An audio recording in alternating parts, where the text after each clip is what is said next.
Hello students, welcome to GN study point. Right.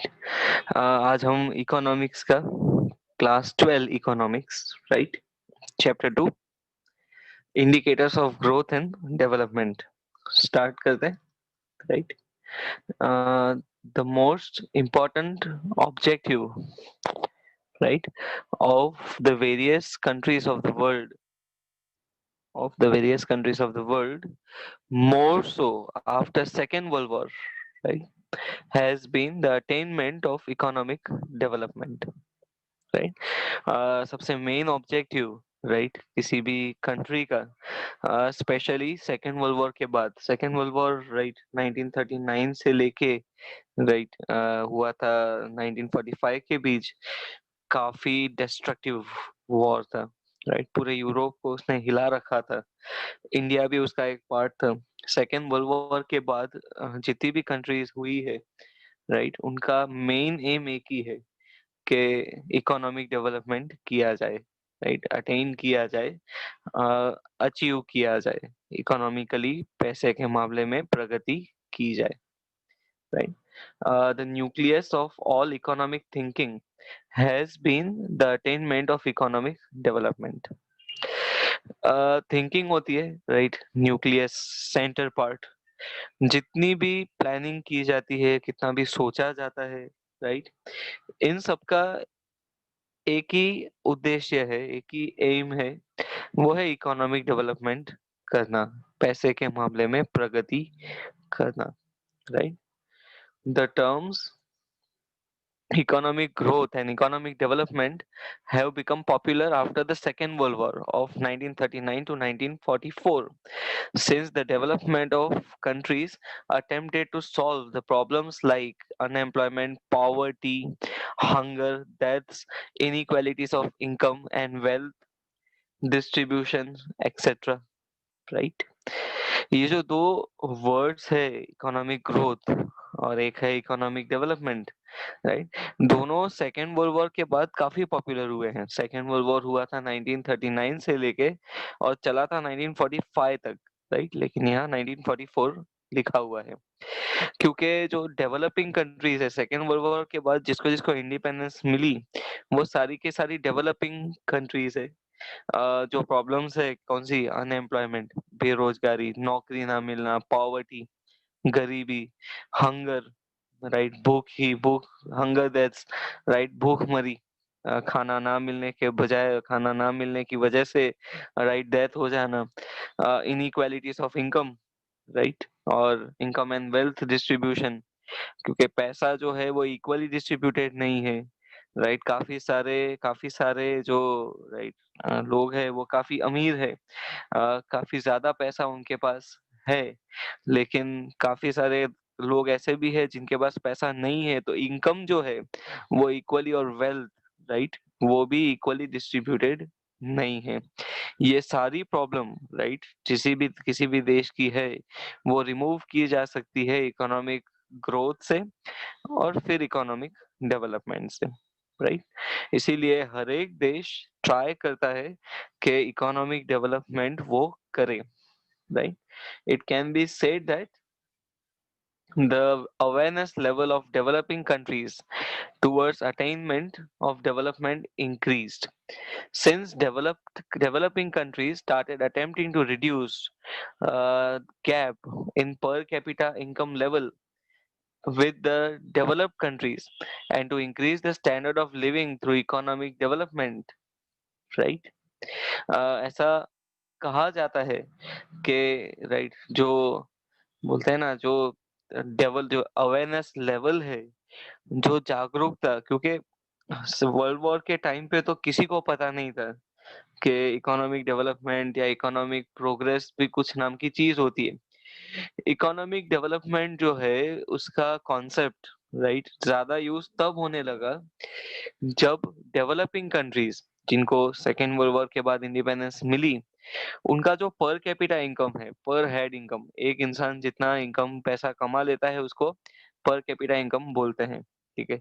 Per capita income जो है वो developed countries, America, Russia, China, इनकी बहुत ज्यादा है, और डेवलपिंग कंट्रीज जैसे इंडिया, पाकिस्तान, राइट, जिनको इंडिपेंडेंस सेकेंड वर्ल्ड वॉर के बाद मिली, जैसे इंडिया को मिली है, इन दोनों के बीच में काफी गैप है पर कैपिटा इनकम में, राइट। और डेवलप्ड और डेवलपिंग कंट्रीज के बीच में जो गैप है उसको रिड्यूस करने की कोशिश शुरू हो गई सेकेंड वर्ल्ड वॉर के बाद, राइट। और स्टैंडर्ड ऑफ लिविंग, जो जीवन जीने का ढंग होता है, जैसे अच्छी क्वालिटी का सामान खाना या अच्छी क्वालिटी का सामान यूज करना, अच्छे खासे कपड़े पहनना, लो क्वालिटी का सामान यूज ना करना, इसको स्टैंडर्ड ऑफ लिविंग बोलते हैं। स्टैंडर्ड ऑफ लिविंग जो है वो इम्प्रूव होता है इकोनॉमिक डेवलपमेंट से, ठीक है। पहले आता है इकोनॉमिक ग्रोथ, यानी हमारी इनकम इंक्रीज होना, और इनकम उस हद तक इंक्रीज हो जाना कि उसके बाद फिर जो होगा वो स्टैंडर्ड ऑफ लिविंग इम्प्रूव होने होना रहेगा। It should be remembered that the need for improving the level of economic development is not for developing countries alone, but for developed countries, right? But for different reasons, right? It should be remembered, ये चीज याद रखने जैसी है कि जो economic development है उसका लेवल इम्प्रूव तो हर कोई करना चाहेगा, हर देश करना चाहेगा, फिर चाहे वो डेवलपिंग कंट्रीज हो, राइट। अकेली डेवलपिंग कंट्रीज इकोनॉमिक डेवलपमेंट नहीं करना चाहती है, but for also the developed countries, developed countries भी, राइट, इकोनॉमिक डेवलपमेंट करना चाहेंगे, बट फॉर डिफरेंट रीजंस। दोनों का जो रीजन है वो अलग अलग है। जो डेवलपिंग कंट्रीज है वो अपनी प्रॉब्लम्स सॉल्व करना चाहते हैं, जो ऊपर मेंशन की है, right? और डेवलप कंट्रीज जो है वो अपना लिविंग स्टैंडर्ड और इम्प्रूव करना चाहते हैं, क्योंकि वहां पे प्रॉब्लम्स तो रही नहीं होगी। Developing countries aim at improving the standard of living of the people by reducing poverty and unemployment, while the developed countries aim at attaining the prevailing higher standards of living. जो developing countries है जिनको second world war के बाद independence मिली, वो अपने लोगों का living standard, जीवन जीने का जो ढंग है उसको इम्प्रूव करना चाहते हैं, उसको सुधारना चाहते हैं। अपनी प्रॉब्लम्स है, पॉवर्टी है, गरीबी, अनएम्प्लॉयमेंट, बेरोजगारी, उसको रिमूव करके, उसको हटा के वो अपना लिविंग स्टैंडर्ड, अपना जीवन जीने का ढंग इम्प्रूव करवाना चाहते हैं, right? और जो डेवलप कंट्रीज है उनके यहाँ पे ऐसी कोई प्रॉब्लम नहीं होगी, राइट। लेकिन उनका जो लिविंग स्टैंडर्ड है वो पहले से ही हाई है, उसको और हायर लेके जाना, जो प्रिवेलिंग है, जो मार्केट में जो जो लेवल चल रहा है उससे ज्यादा उनको वो ऊपर लेके जाना चाहते हैं, क्योंकि अ, जो इकोनॉमिक प्रॉब्लम्स डेवलपिंग कंट्रीज में है वो डेवलप कंट्रीज में काफी हद तक कम होगी, right. If we think this way if we think this way, maintaining economic growth is the aim of developing countries, and attaining speedy economic development is the prime requirement of developing countries. If we think this way, अगर हम इस तरीके से सोचे, maintaining economic growth, right, economic growth को maintain करना यानी income को इंक्रीज करना, ये डेवलप कंट्रीज का एम है। It is the main M कि डेवलप इकोनॉमिक कंट्रीज, जो जो डेवलपिंग कंट्रीज है, वो अपनी इनकम को इंक्रीज करना चाहते हैं, और इनकम इंक्रीज करके they want to attain economic development, right, is the prime requirement of developing countries. Developing countries पहले इकोनॉमिक ग्रोथ करना चाहते हैं, अपनी इनकम इंक्रीज करना चाहते हैं, और इकोनॉमिक डेवलपमेंट काफी स्पीडी तरीके से, काफी फुल स्पीड में, राइट, काफी जल्दी वो अटेन करना चाहते हैं। ये प्राइम रिक्वायरमेंट है, ये मेन इनकी जरूरत है डेवलपिंग कंट्रीज की, राइट।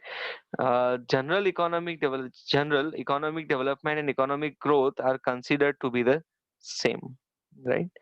जनरली अगर हम देखें तो इकोनॉमिक डेवलपमेंट और इकोनॉमिक ग्रोथ वो दोनों सेम कंसीडर किए जाते हैं, लेकिन ऐसा नहीं है। In the past the words growth and development were used interchangeably in the past, right? भूतकाल में ये जो वर्ड्स है, दो वर्ड है, इकोनॉमिक ग्रोथ और डेवलपमेंट, इकोनॉमिक डेवलपमेंट, ये दोनों को इंटरचेंजेबली, राइट? दोनों का मीनिंग सेम ऐसा माना जाता था। इंटरचेंजेबली यूज करने का मतलब दोनों का मीनिंग सेम होना, दोनों में से कोई भी एक वर्ड यूज किया जा सकता है। But few economists have always considered economic growth and economic development as different. But काफी कम इकोनॉमिक इकोनॉमिस्ट ऐसे हैं जो इकोनॉमिक ग्रोथ और इकोनॉमिक डेवलपमेंट को डिफरेंट कंसीडर करते हैं, अलग कंसीडर करते हैं। According to professor Mrs Ursula Hicks, right, the solution for economic problems of developing countries is economic development, and for the developed countries it is economic growth, right? According to Professor Mrs. Ursula, right, Hicks, ये professor है, economist है, right, Ursula Hicks के according जो economic problems है developing countries की, उसके solution है, एक ही सॉल्यूशन है, इकोनॉमिक डेवलपमेंट करना। और जो डेवलप्ड कंट्रीज है उनके प्रॉब्लम्स की एक ही सॉल्यूशन है, वो है इकोनॉमिक ग्रोथ। और इकोनॉमिक ग्रोथ और इकोनॉमिक डेवलपमेंट दोनों का मतलब क्या, राइट, वो हम आगे देखेंगे। Meaning of economic growth, growth means economic growth. बोलो, नई बात बोलिए, पता ही नहीं था कि ग्रोथ का मतलब होता है इकोनॉमिक ग्रोथ। नई बात बोली कि तुम कहाँ रहते हो, उसके घर के सामने, वो कहाँ रहता है, मेरे घर के सामने, तुम दोनों कहाँ रहते हो, आमने सामने, राइट। तो ग्रोथ का मतलब होता है economic growth. Economic growth relates to the long run increase in total output of an economy। Economic growth उसका मतलब क्या, टोटल इकोनॉमी की, पूरी इकोनॉमी में टोटल आउटपुट, प्रोडक्शन, जो सामान बनता है, सामान बन के बिकता है, काफी सारे गुड्स और काफी सारे सर्विसेज, राइट, ये दोनों बनते हैं, उसको इंक्रीज करना, वो भी शॉर्ट टर्म के लिए नहीं, लॉन्ग टर्म। और लॉन्ग टर्म यानी कितना, 2 साल, 3 साल, 4 साल, राइट। अब क्या होता है लॉन्ग टर्म और क्या होता है शॉर्ट टर्म, इसके बारे में बाद में डिस्कस करेंगे। तो लॉन्ग रन, लॉन्ग टर्म के लिए, लंबे समय के लिए जो टोटल आउटपुट है, टोटल प्रोडक्शन है इकोनॉमी का, उसे इंक्रीज करना, राइट, इकोनॉमिक ग्रोथ उससे रिलेटेड है। In economic growth, there is continuous increase in the real national income and the real per capita income। Economic growth में, राइट, क्योंकि बताया कि प्रोडक्शन इंक्रीज होता है, अगर प्रोडक्शन इंक्रीज होगा तो सामान मार्केट में ज्यादा बिकेगा, और अगर ज्यादा बिकेगा तो हमारी इनकम बढ़ेगी, नेशनल इनकम। सारे देश की इनकम को मिला के रियल नेशनल इनकम बोलते हैं। और रियल नेशनल इनकम यानी जो अपने हाथ में आती है वो, ठीक है। और जो पर कैपिटा इनकम है, एक पर्सन एवरेज जो कमा लेता है, उसे पर कैपिटा इनकम बोलते हैं।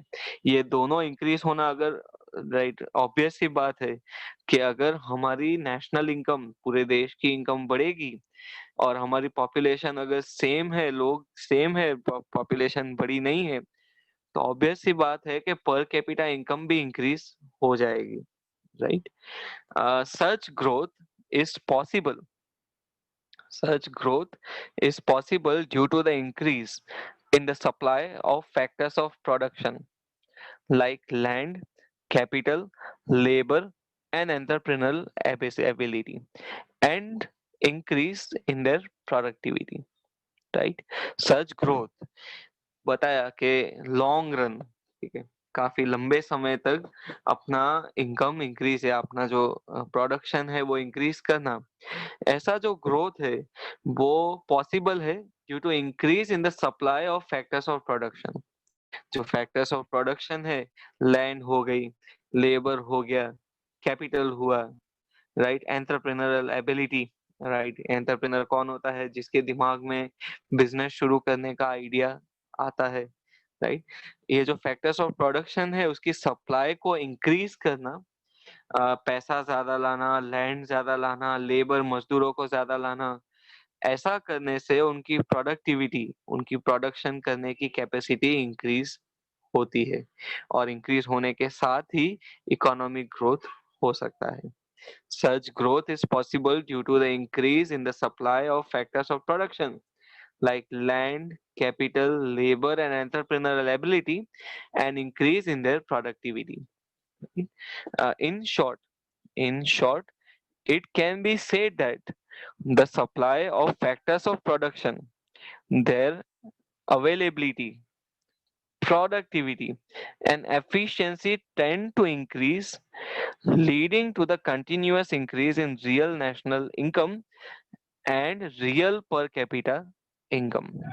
इन शॉर्ट हम ऐसा कह सकते हैं कि जो फैक्टर्स ऑफ प्रोडक्शन है, लैंड, लेबर, कैपिटल, एंटरप्रेन्योर, उसकी सप्लाई, राइट, उसकी सप्लाई बढ़ना, उनकी अवेलेबिलिटी, जब बहुत सारे right factors of production available हो, बोल सकते हैं कि अवेलेबिलिटी ज्यादा है, उनकी प्रोडक्टिविटी, राइट, इनकी प्रोडक्शन करने की कैपेसिटी वो बढ़ना, इनकी एफिशिएंसी, इनकी काम करने की जो राइट गति है, स्पीड है, वो बढ़ना, ऐसा करने से कंटिन्यूअसली हमारी नेशनल इनकम इंक्रीज होती है और पर कैपिटा इनकम भी, पर हेड इनकम भी इंक्रीज होती है.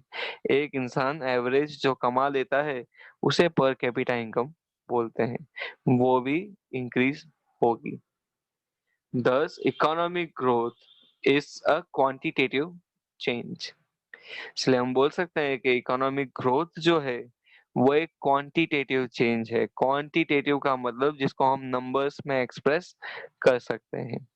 हम बता सकते हैं कि पहले हमारी इनकम इतनी थी, आज इतनी है, बढ़ी है या घटी है, इसको हम नंबर्स में एक्सप्रेस कर सकते हैं. Economic growth shows the increase in output and gross national output through the country's economic status is depicted, right?